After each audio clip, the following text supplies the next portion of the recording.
चलिए question number 11 को solve करते हैं।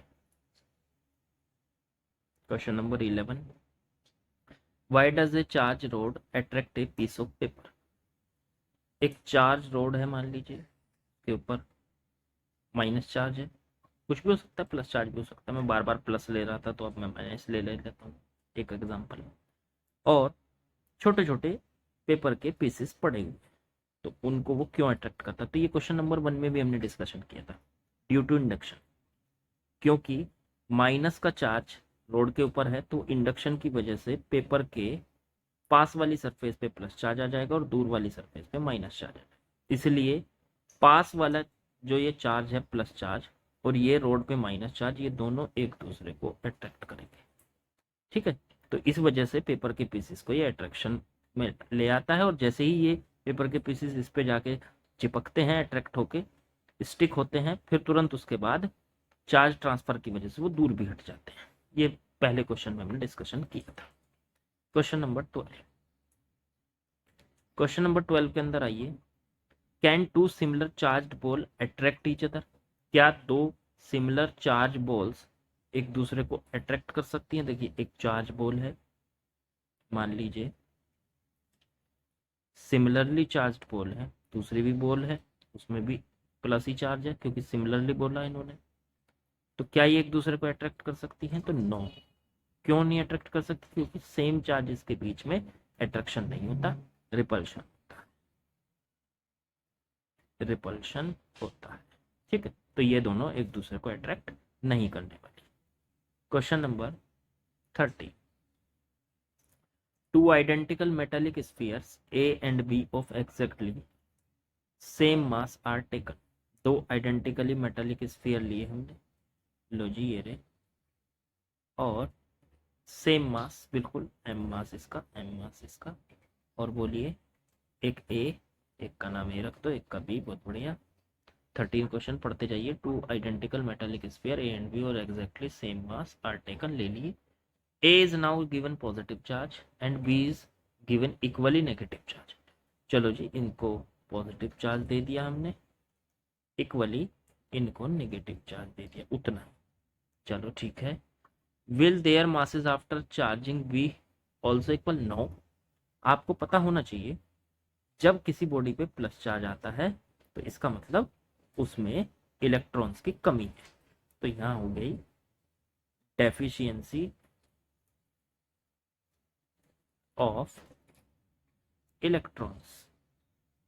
और किसी बॉडी पर नेगेटिव चार्ज होता है तो उस पर इलेक्ट्रॉन की अधिकता है, मतलब एक्सेस है, एक्सेस ऑफ इलेक्ट्रॉन्स। तो एक बात बताइए, इलेक्ट्रॉन में भी तो कुछ मास होता ही है, तो जिसके पास इलेक्ट्रॉन्स की कमी है इसका मतलब उसमें से थोड़ा मास कम हो जाएगा। तो इस बॉल का मास m माइनस डेल्टा m हो जाएगा, थोड़ा सा मास कम हो गया। कितना मास कम हुआ, जितने इलेक्ट्रॉन कम हुए। और जहां पर इलेक्ट्रॉन की एक्सेस है उस पर मास बढ़ गया, m प्लस डेल्टा m हो गया। तो इन्होंने यही पूछा था कि क्या दोनों के मास इक्वल हैं, तो हम कहेंगे नहीं। एक का m minus delta m mass है तो दूसरे का m plus delta m mass है, तो m minus delta m not equal to m plus delta m। Which will have greater mass, किसके पास मास ज्यादा है, तो जिसके पास इलेक्ट्रॉन की अधिकता है, एक्सेस है, उसके पास ज्यादा है। तो mass of B is greater mass of A का मास बी का मास ए के मास से ज्यादा है। तो ये आपका सवाल कंप्लीट हो जाता है। क्वेश्चन नंबर 14 की बात करते हैं, which has greater mass an atom और इट्स आयन। किसके पास ज्यादा मास है, किसी एटम के। तो देखो एटम क्या है, एटम में तो न्यूक्लियस है सर, अंदर प्रोटॉन है, न्यूट्रॉन है और इलेक्ट्रॉन बाहर मान लीजिए चक्कर लगा रहा है। एक हो सकता है, बहुत सारे हो सकते हैं। ठीक है, अब ये तो है एटम। अब आप इसको बनाते हो आयन। आयन बनने में इसका इलेक्ट्रॉन आप या तो इसको इलेक्ट्रॉन देंगे या इलेक्ट्रॉन इससे लेंगे। आपने मान लीजिए इलेक्ट्रॉन इसमें से निकाल,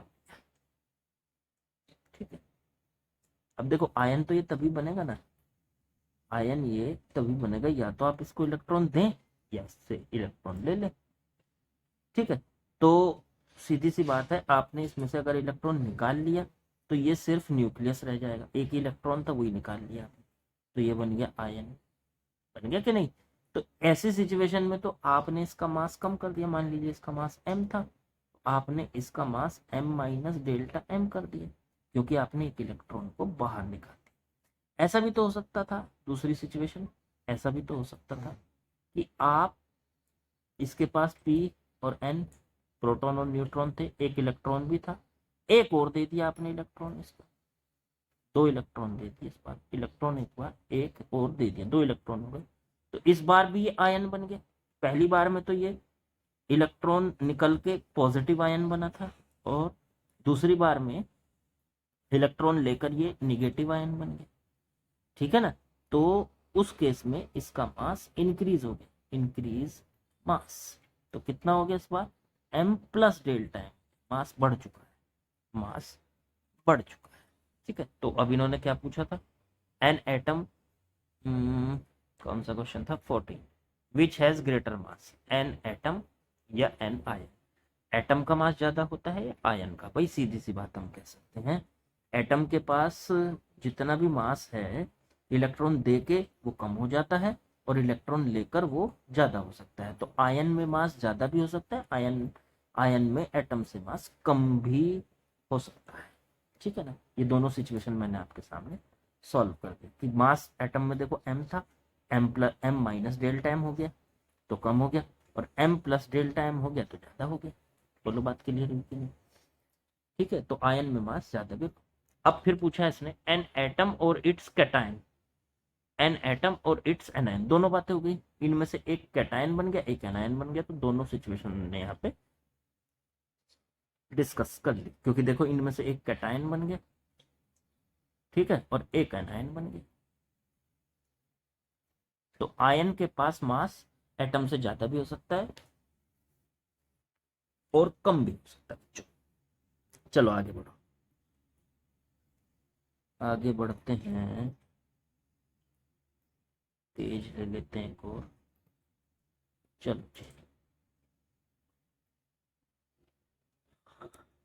ये तो हो गया था यहाँ तक। चलो क्वेश्चन 14 तक, 15 की बात करते हैं।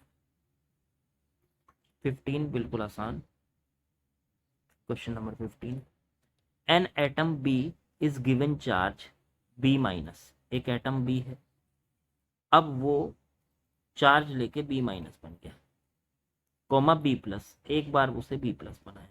तो देखो बी माइनस तो तब बनेगा जब उसने इलेक्ट्रॉन ले लिया होगा, और बी प्लस तब बनेगा जब उसने इलेक्ट्रॉन दे दिया होगा। Arrange these charge ion and atom in ascending order of their masses, ascending order में लगाना है। असेंडिंग ऑर्डर का मतलब हुआ बढ़ते हुए ऑर्डर में लगाना है।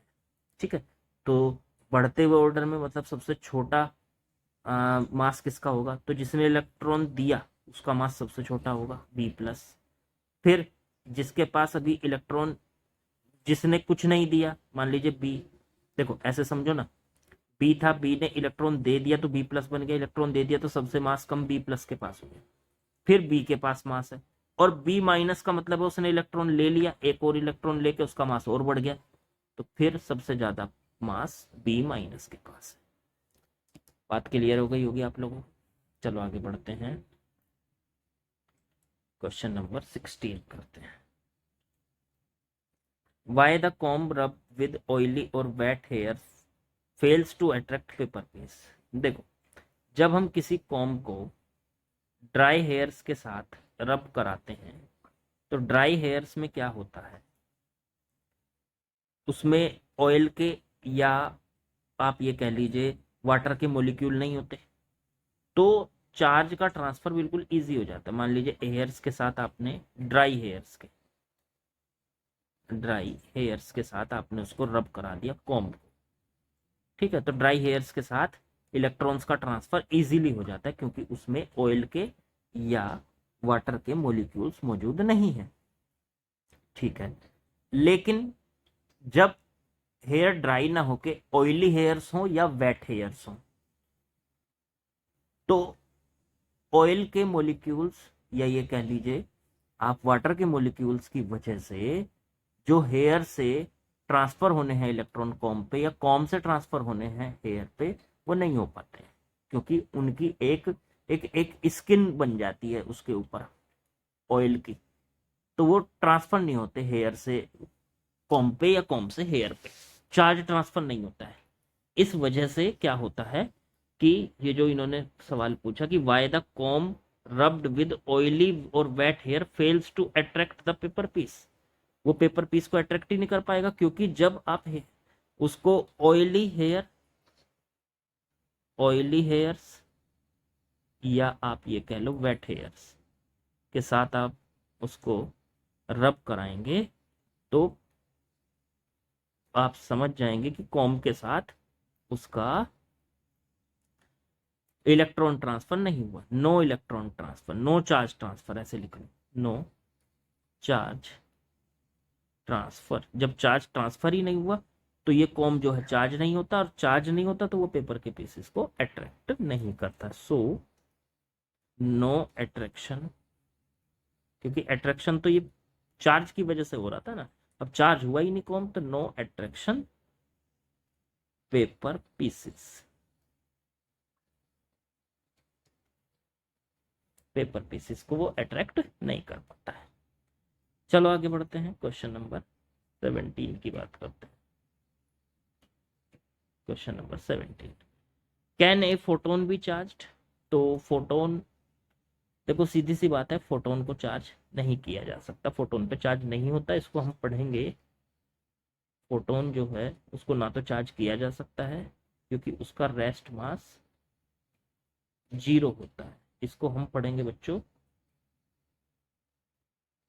आगे आने वाली यूनिट मॉडर्न फिजिक्स के अंदर, ठीक है। तो फोटोन को चार्ज नहीं किया जा सकता, no charge possible, charge possible. Photon क्या होता है ये भी अगले यूनिट में ही, हम आगे जो यूनिट आएगी उसमें हम एक्सप्लेन करेंगे आपको। 18, can a neutron B charged? क्या किसी न्यूट्रॉन को चार्ज किया जा सकता है? देखो न्यूट्रॉन पे असलियत में कोई चार्ज नहीं होता, नो चार्ज, पर उसको चार्ज किया जा सकता है कि नहीं? तो हम उसको चार्ज तो नहीं कर सकते, लेकिन अगर न्यूट्रॉन को चाहें तो दो हिस्सों में इलेक्ट्रॉन और प्रोटॉन में तोड़ सकते हैं, तब प्रोटॉन पे प्लस चार्ज आ जाएगा, इलेक्ट्रॉन पे माइनस चार्ज आएगा। लेकिन अब भी अगर हम दोनों को मिला के वापस न्यूट्रॉन बनाए तो वो वापस से न्यूट्रल हो जाएगा, तो न्यूट्रॉन को भी असलियत में हम चार्ज नहीं कर सकते, बस दो चार्ज पार्टिकल में ब्रेक कर सकते हैं। तो neutron can be break, neutron can be break with two opposite charge particle, या टू, बस ऐसे ही लिख लो, हाँ चलो, अपोजिट चार्ज्ड पार्टिकल्स, दो चार्ज पार्टिकल में उसको हम ब्रेक कर सकते हैं, तोड़ सकते हैं। आगे बढ़ो, क्वेश्चन नंबर 19 की बात करें। A glass rod rubbed with silk cloth is found to have acquired a positive charge. ठीक है, होता क्या है, अगर हमने एक सिल्क का कपड़ा लिया, सिल्क क्लॉथ लिया, और एक ग्लास की रोड ली, तो जब हम उसको उसके साथ रब करते हैं तो सिल्क पे आ जाता है माइनस चार्ज और ग्लास रोड पे आ जाता है प्लस चार्ज, वो प्लस चार्ज हो जाती है जब उसके साथ रब करते हैं। अब इन्होंने कहा कि ये जो ग्लास की रोड है उस पर मान लीजिए क्यू चार्ज आ गया, उस क्यू चार्ज की value they the 6.4 into 10⁻⁻7 coulomb. Does the glass rod loss any masses in this process? क्या ग्लास रोड इस प्रोसेस में कुछ मास उसका कम हुआ? तो बिल्कुल कम हुआ, देखो ये वाली लाइन मैंने पढ़ी है, does the glass rod loss any mass in this process, तो बिल्कुल कम हुआ। कितना कम हुआ? तो भाई एक तो ये पूछा कितना कम हुआ और एक ये पूछा है कि क्या हुआ कम, तो हाँ बिल्कुल कम हुआ, क्योंकि ग्लास रोड हो गई प्लस चार्ज, ग्लास रोड का प्लस चार्ज होने का मतलब है उसने अपने इलेक्ट्रॉन्स दे दिए सिल्क को, ठीक है, मान लीजिए n इलेक्ट्रॉन्स दे दिए, तो कितना चार्ज कम हुआ, तो Q इज इक्वल टू कितना मास कम, सॉरी। तो सीधी सी बात पहले ये करें कि इलेक्ट्रॉन दे दिए, तो सीधी सी बात है कि ग्लास रोड का मास थोड़ा सा कम हो गया इलेक्ट्रॉन्स की वजह से। पहले तो निकाल लो कितने इलेक्ट्रॉन हमने उनको दे दिए। तो Q is equal to n e वाले फॉर्मूले से हम यहाँ से n की वैल्यू, n क्या होता था यहाँ, Q is equal to n e में n होता था number of electrons transfer, electrons transfers, electron कितने ट्रांसफर किए। तो n की वैल्यू निकाल लीजिए Q बटे E। चलो Q की वैल्यू रख दो 6.4 इंटू 10 की पावर माइनस 7 अपॉन में 1.6 into 10 to the power minus 19।